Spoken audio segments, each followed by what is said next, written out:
So I'm just gonna get right to it. I was not gonna do this. I'm not like doing it to go live. I'm doing it because if I do like a regular video, I just feel like I'm talking to myself. Well, I am talking to myself.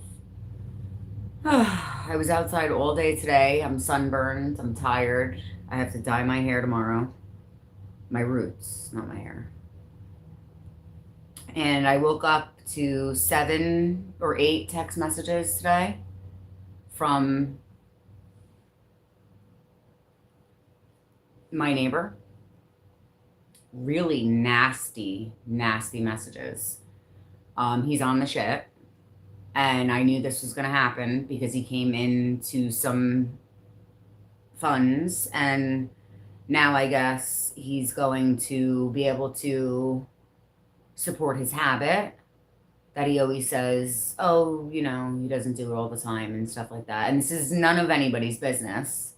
Just want to put that out there.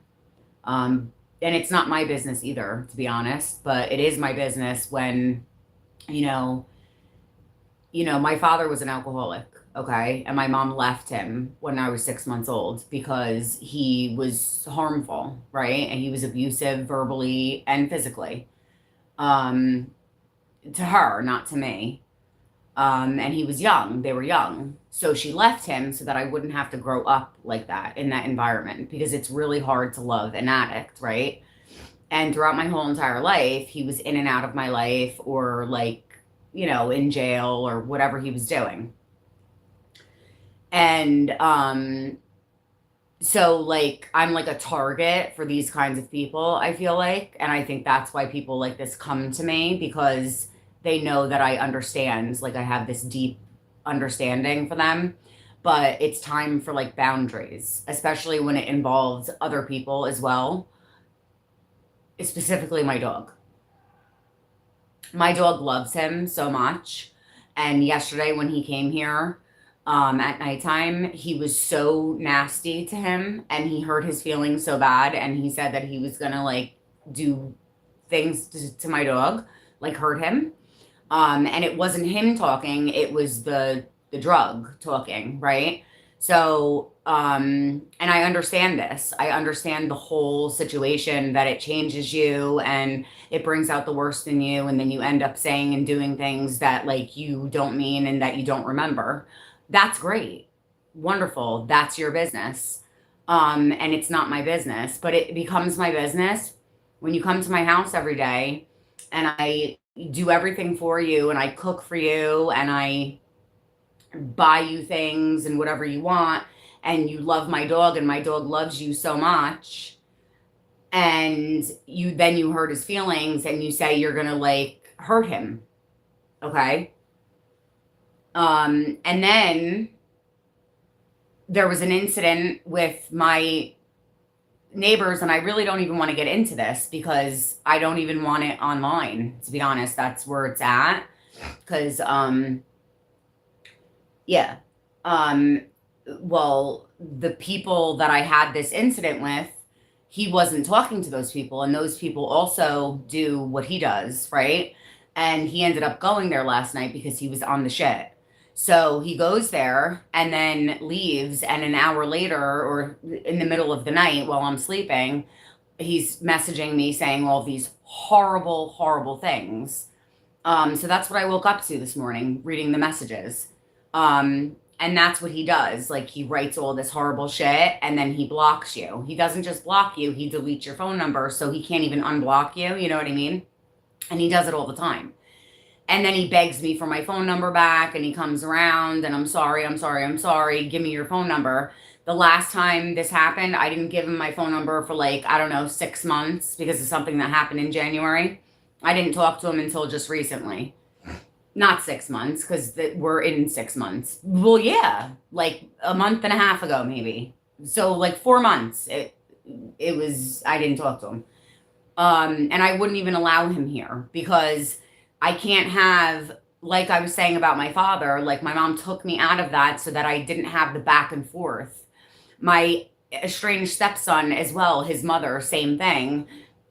It was an addict and she was in and out of his life and he's so fucked up from this. Okay, still to this day. And they allowed her to come in and out of his life, and that's why he's so fucked up. I'm fucked up too. We're all fucked up. I'm not saying that I'm not fucked up in my own ways. I mean, it's life. But what I'm saying is make the effort to like keep them at a distance, because if you don't, you have shit like this, and then you have to like redo your whole like situation here. Like my dog. Now my dog is like upset today because he's been here for the past 6 days and now all of a sudden he's not. But what I really wanted to say is like there's a lot of bullying, okay? And when shit like this happens and somebody's guilty of what they've done, right? When they're guilty of what they've done, this is like a narcissistic situation here, or bullying, or victim shaming, right? This is a real fucking abuse tactic. They will start going around, like say you're in a neighborhood and there's a bully, right? And there's a situation, an incident, a serious incident that happened. Because they're guilty of what they've done, they will then start going around in front of your face, right in front of your face, talking to all these people right in front of you that they never gave a fuck about before, okay? That they never cared about, that they never would talk to, but they do it because they're guilty, right? And they're going to do it right in front of your face, and you have to watch that.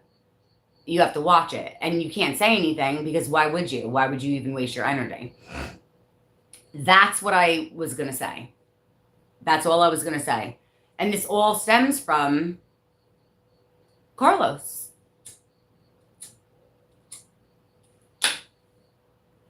Yesterday? Was it yesterday? I worked Thursday night, came home. Yesterday was Friday. I was doing a live, and he pulled into my driveway on his stupid motorcycle, and he was being all loud and obnoxious, and I knew he was on it. And I got like irritated and stuff, and it was really embarrassing. He's embarrassing. And he got all pissed off and he left. He went out for the day. He was gone all day long. And then he came back and into the neighborhood, and at around 7:30, he shows up here, and he's off the wall, off the charts, off the fucking universe. And then he goes, because he's like this, to the people that he hasn't been around in 21 days or 20 days, because he's under the influence. And then I wake up to all those messages. So I'm just saying it's a real life situation.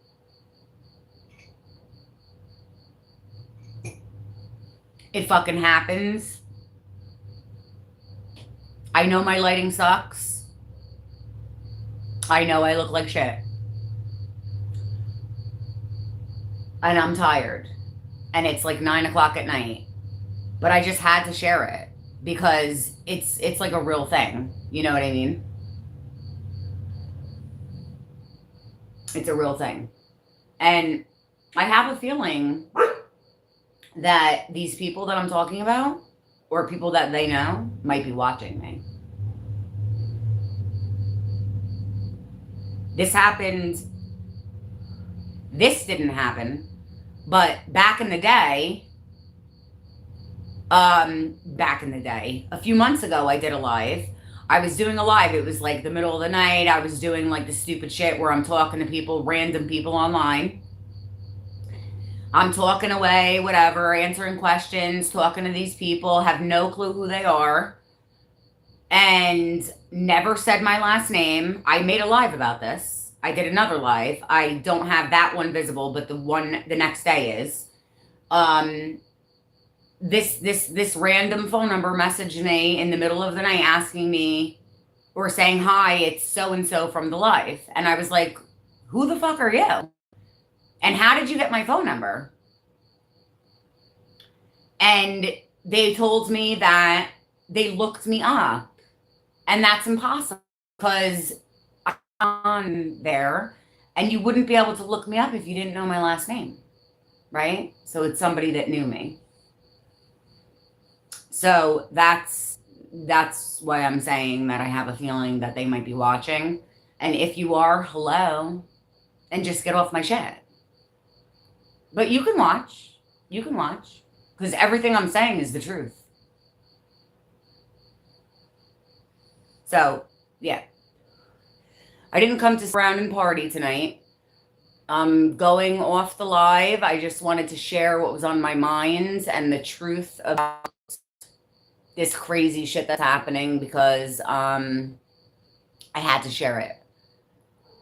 I'm from Jersey. Have a nice night, though. Hi, guys. Bye.